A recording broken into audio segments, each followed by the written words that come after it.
Hey everyone, now for those of you who are in the metal and rock adjacent communities, I'd be really surprised if you haven't heard of the latest controversies involving the band Dogma.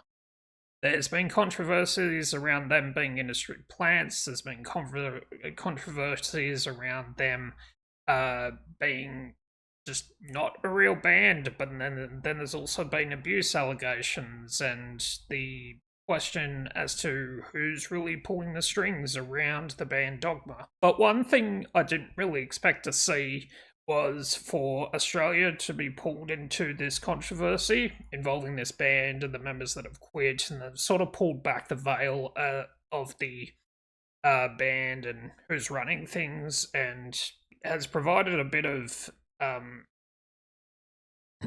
context as to why they are or are being perceived as industry plants.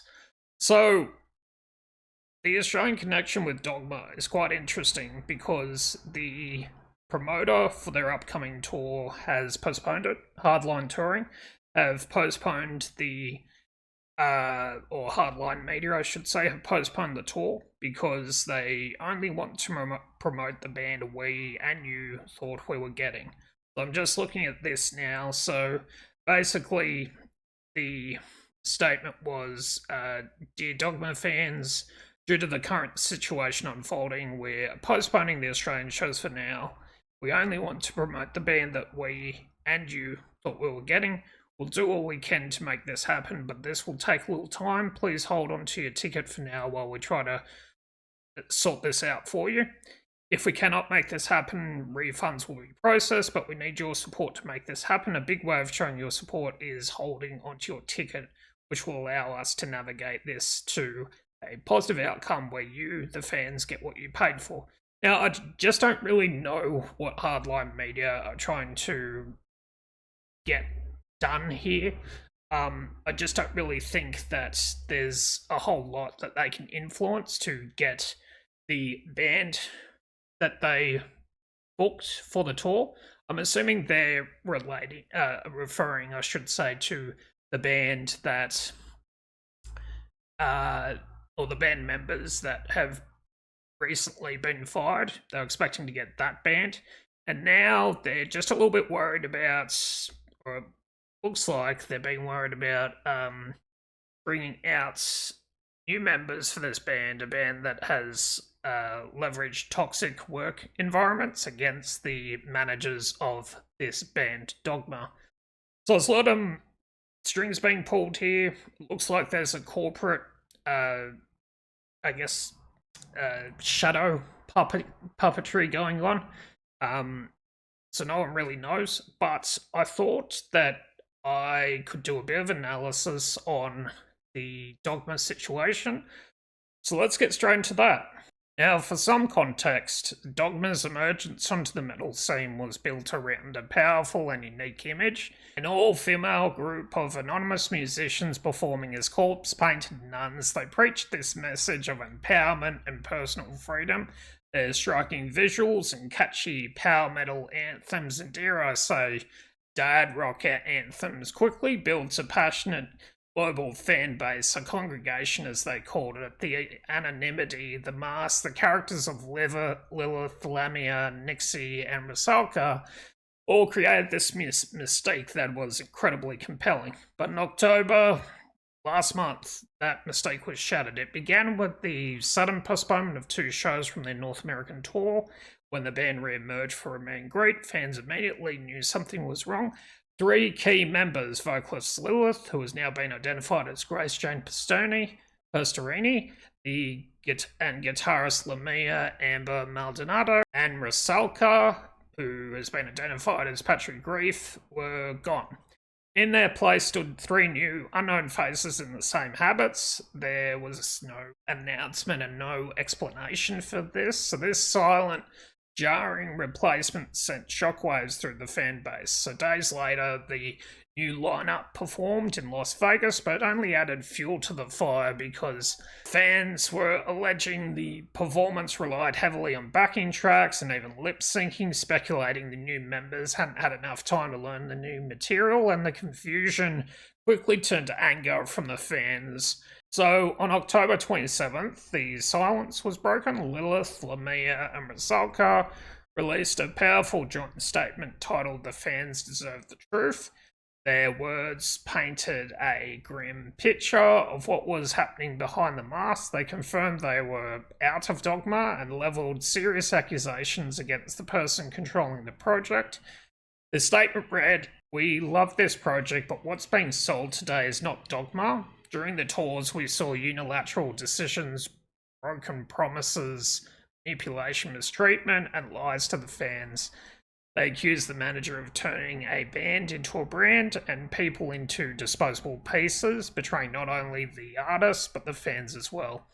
The message was clear: the Dogma that fans were now seeing on stage was a hollow shell, a lie being sold to them by a controlling entity who was not a musician and didn't share the band's artistic values."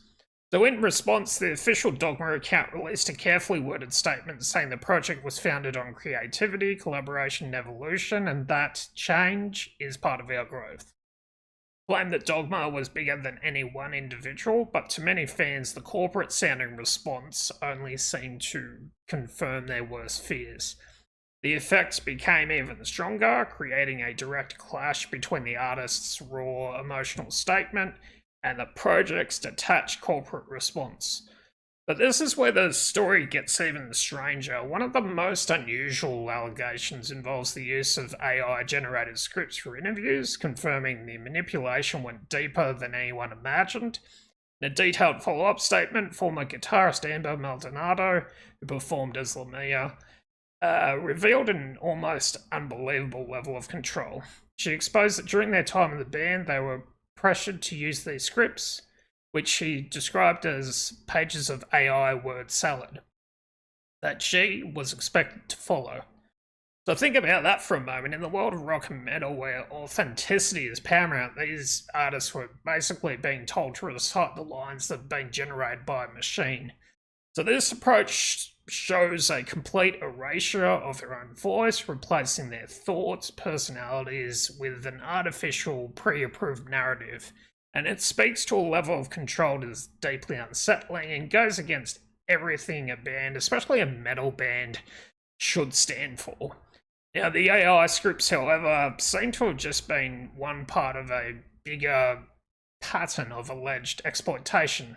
Maldonado also detailed other manipulative tactics, such as management allegedly instigating fights. They withheld daily schedules from the band to prevent any independence, and created a high-stress environment designed to wear them down. Other musicians have also used similar experiences to back these claims. Musician Kim Jennett came forward with her own story, stating that she was offered the role of Dogma's singer in 2024, but backed out after seeing the contract. Her lawyer called it essentially slave labour. And according to Janet, the contract demanded a shocking level of control. It allegedly stipulated a fee of just $100 per show with no royalties, while management pocketed the profits from merch and ticket sales. So, more disturbingly, it included clauses giving the company the right to use the artist's voice and likeness in perpetuity even after they left the band. So this meant that management could, in theory, use AI to replicate a former member's voice or image long after they were gone. The contract also allegedly demanded total anonymity, total silence, legally gagging performers. Janet even claimed that when she insisted on adding a section protecting her basic human rights, the management refused. So the public response to these revelations has very much just been a clusterfuck. The band's Reddit and social media pages have been flooded with comments from outraged fans, online reactions becoming overwhelmingly negative, and highly critical of management. So fans have accused the project of deception, feeling like their emotional and financial time has been wasted. So this disconnect has left the audience without guidance. The core complaint wasn't just that lineup had changed, but how it changed, with a complete lack of transparency and the feeling that the artists they connected with were treated as disposable.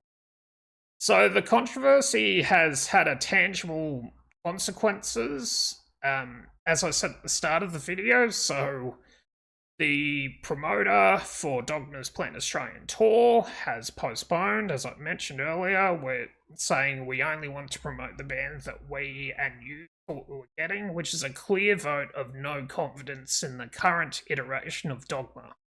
The fired members have urged their supporters not to support a lie, and the hashtag #WeAreDogma has been used by fans to show solidarity with Grace, Amber, and Patry, creating a clear dividing line between the artists and the management-controlled entity that remains. The masks, once a symbol of artistic mystery, now feel like a symbol of deception, hiding not just the performers' identities, but the alleged exploitation that has been happening behind the scenes. So yeah, that's basically my thoughts on the whole Dogma situation. It's interesting how a band that is essentially being controlled by management that is really no better than J-pop and K-pop groups where managers are very much choosing how they perform, how they look, and it's definitely an industry plant situation.